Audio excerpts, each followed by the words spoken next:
Welcome to the deep dive. Today we're taking a look at the actual blueprint for a very specific kind of matchmaking system. This one's designed, specifically for introducers and finders based on the strategy from findersguild.com. We're really digging into the trust mechanics here. Yeah, and this is, well, it's pretty crucial. We're treating this as an open review, really, for the community and potential investors.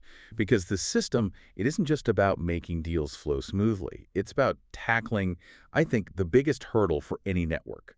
How do you actually get that genuine network effect going? Right. And the sources we looked at are super clear on what you need for that growth. You absolutely have to establish verifiable integrity, real systemic trust.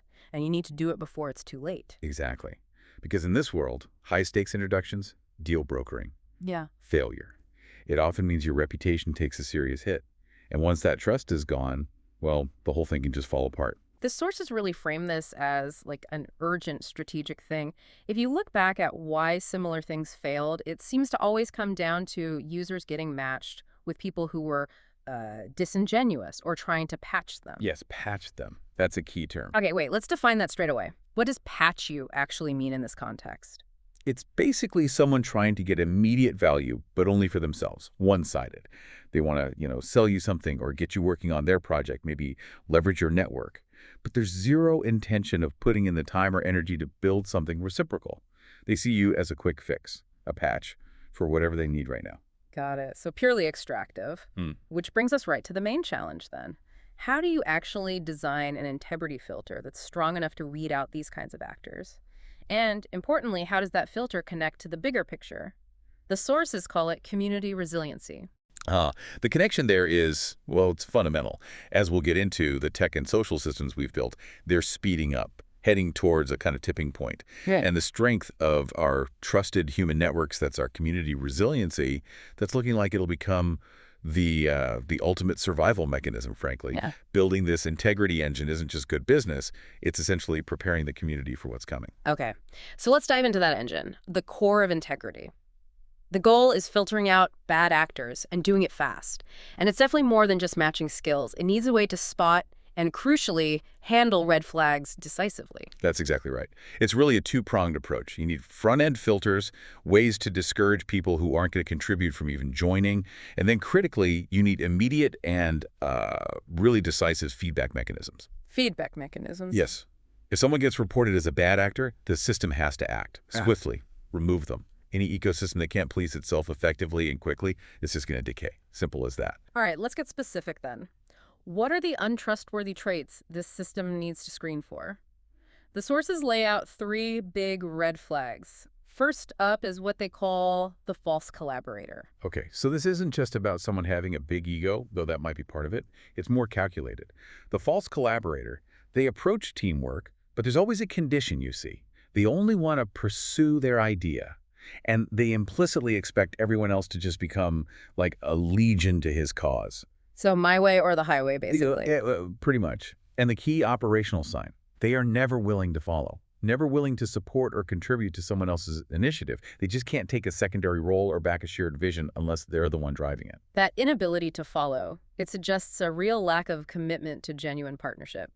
Okay. The second red flag is interesting because it's less about bad intentions, maybe, and more about instability, operational fragility caused by financial or health desperation. Yeah, this one, it raises a point that, might feel a bit controversial at first glance. The source material is very explicit. If someone is living, say, paycheck to paycheck, or they're dealing with really overwhelming health issues, it doesn't make them a bad person. Not at all. But, the sources argue, their integrity is easily compromised. So the system isn't judging morality, it's screening for the capacity to maintain integrity when things get tough. Exactly that. Capacity. When someone's desperate, their focus naturally becomes short-term. Survival mode kicks in. They're much more likely to shift instantly towards extraction, rather than thinking about sustained investment in a relationship. Their immediate needs just outweigh the long-term health of any partnership. And for a network that relies on high trust and long-term collaboration, that immediate fragility, it's a critical, measurable operational risk. Which leads us right into the third and maybe the most crucial red flag. It sort of cuts across the other two. Extraction over investment. They call it the elbow grease test. This is really the bedrock gauge of commitment, isn't it? Is the person only there hoping to extract value? Are they just interested in selling to you, pitching you, using your resources? Or are they actually willing to invest the necessary time, the energy, the elbow grease, as they put it, to see the relationship or the deal actually grow? The grunt work. Yes. Yeah. The stuff nobody else really wants to do, the prep, the deep learning, the follow-through. If you're not willing to buy into the relationship or invest in it somehow, then you're really just trying to sell, period. The sources use a pretty good analogy for this, the guild leech. Yeah, think about like a high-level guild in an online game, a professional one. You've got a few top performers who are securing massive rewards for the whole group. Then a new member joins the leech, and they immediately start benefiting from those rewards. But they haven't put in the work, or maybe don't have the skill, to actually meet the standard that earned those rewards in the first place. Okay, so in that scenario, what does integrity look like? What's the trustworthy response if someone realizes they just can't keep up? It's what the sources call the train and return virtue. That person recognizes the gap, they step away gracefully, they go off and invest time, train like crazy, and they only come back when they've genuinely demonstrated they can contribute at the required level. That willingness to leave, improve, and then prove yourself, that's self-awareness, that's integrity in a high-performance environment. Okay, so let's unpack the system design challenge here. If we're tracking points over time for these, capacity, willingness to follow, actual investment, how do we stop savvy users from just gaming the system? Ah, yes. This is where so many trust systems fall down.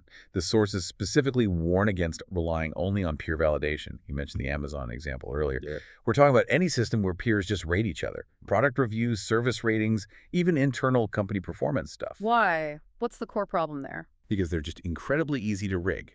It's human nature almost. Small groups, cliques, they form naturally. People back their friends, they inflate each other's scores. And just as easily, they can coordinate to downgrade or, throw over someone they don't like, or maybe someone they see as competition. Trust based on friendship or internal politics, it just completely degrades the system's ability to reflect any kind of objective truth. Right. So the system can't just rely on who likes whom. It needs something objective, a quantifiable metric for whether a partnership actually worked. How does the blueprint suggest we quantify trust if we can't actually trust the partners to rate each other reliably? The metric has to shift. It needs to be based on outcome-based utility. The system's success measure can't be internal feelings. It has to be the value and the satisfaction gained by the consumers. That means the third parties involve the clients, the customers, or even just the measurable business outcomes that result from an introduction or a deal. That sounds potentially complex to verify, though. How do you quantify utility if it wasn't, say, a direct monetary deal? Is it only about closed deals? Not just closure, no. It's about sustained success. Did the partnership last? Did it grow? And crucially, what was the measurable satisfaction of the end user? So, if Finder A introduces Principal B to Client C, the system shouldn't just care what A and B think of each other. It needs to measure Client C's actual satisfaction and maybe the long-term health or profitability of the relationship between B and C. The real metric is the tangible external utility that was generated. Verifying that, yes, it requires some pretty deep data correlation. That level of verification does sound intensive, which I guess brings us to the future role of AI in maybe solving this complexity. The sources seem to suggest a truly flawless trust system might actually be impossible without some next-gen tech. Yes, exactly. They float the concept of an AI referee. Now, we're admittedly far from being able to implement this today, but the ideal system, the one that's truly flawless, it probably requires an AI that can ingest all the relevant data.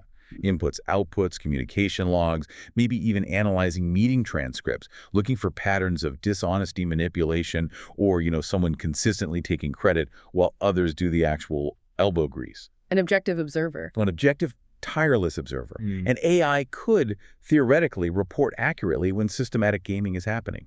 It's potentially the only way to get past flawed human perceptions and those self-serving cliques we talked about.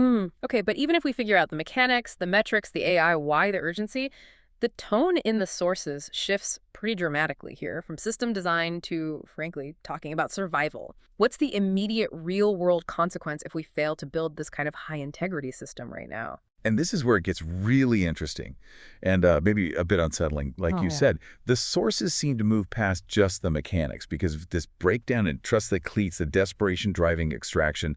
It's all happening while humanity is facing this accelerating global shift. You mean the coming machine? Precisely. They don't mince words. They say something like, a machine is coming to just grind us all up. Yeah. Humanity's speeding towards a tipping point, a fork in the road. Utopia or dystopia. And it's driven by these huge technological and socialized forces that are probably too big to stop now. They argue the time to shut that Pandora's box. That was maybe 20 years ago. It's just way too late to halt the machine itself. If you block one avenue, 7 others pop up. So if stopping the machine, whatever that fully entails, is basically impossible, what's the only defense left for human collaboration to thrive? It comes back to community resiliency. When these large-scale systems, whatever they turn out to be, fully mature, the only thing that will likely matter is the strength, the trustworthiness, the effectiveness of your immediate human network. So building a verified, trusted system, like the Finders Guild model we're discussing, stops being just a business strategy. It becomes an urgent act of, well, strategic self-preservation. It aligns your individual need for security with the community's need for robust collaboration. That really sounds like a classic game theory problem, doesn't it? Survival depends on picking the right strategy to engage with others in a potentially hostile environment. What did the analysis of all those trust experiments conclude? What's the most robust strategy? Yeah, they looked at, I think it was 200 different strategies run against each other in these trust simulations. And the clear winner consistently was this: collaborate to start, then go tit for tat. Collaborate first, then tit for tat. Right. And it's important to understand this isn't about being cynical from the outset. Not at all. It means you always start from a position of optimism, goodwill. You initiate collaboration first, extend trust initially. But the moment the other party breaks the trust, the instant they try to extract unfairly, fail that elbow grease test, prove disingenuous, you immediately switch. Only then do you adopt an adversarial, maybe just a purely reciprocal stance, tit for tat. So the key lesson there is don't be desperate. Yeah. And don't overinvest before you have reason to. Exactly. Stop putting too much faith, too much effort, too much skin in the game before that initial goodwill has been clearly reciprocated and verified through actions. Start friendly, absolutely, but be ready immediately to disengage or match their behavior if they prove untrustworthy. Okay, so wrapping this up, what does all this mean for the Finders Guild system specifically, and maybe for you, the listener, thinking about networks? This framework, it's clearly not just about matching people for deals. It's much bigger. It's about building a necessary defense mechanism, really, for a resilient future. And it's based on these verifiable integrity markers and, crucially, that outcome-based utility. And, tying that back to the human cost. A good system like this is vital because it shields people from the sheer exhaustion of the empathy gap.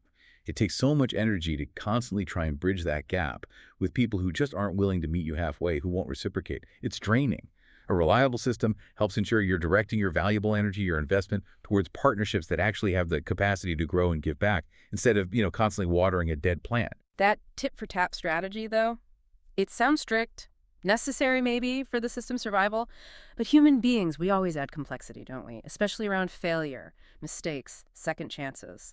The sources mention that tension between strict accountability and that human desire for redemption. They use that old analogy, the king and the unforgiving servant. Right, and that tension, it's absolutely key for long-term human viability, not just system efficiency. Remember, the servant, he was given immense grace, a huge debt forgiven, but then he turned around and refused to offer even tiny grace to someone else. So the system, yes, it must uphold the accountability of tit for tat to maintain safety and resilience for everyone else. Yeah. But how do we balance that strictness with grace, with that possibility of redemption, especially when someone genuinely messes up, but then clearly demonstrates that train and return virtue we talked about? Yeah, that balance, accountability for safety versus maybe forgiveness for genuine growth.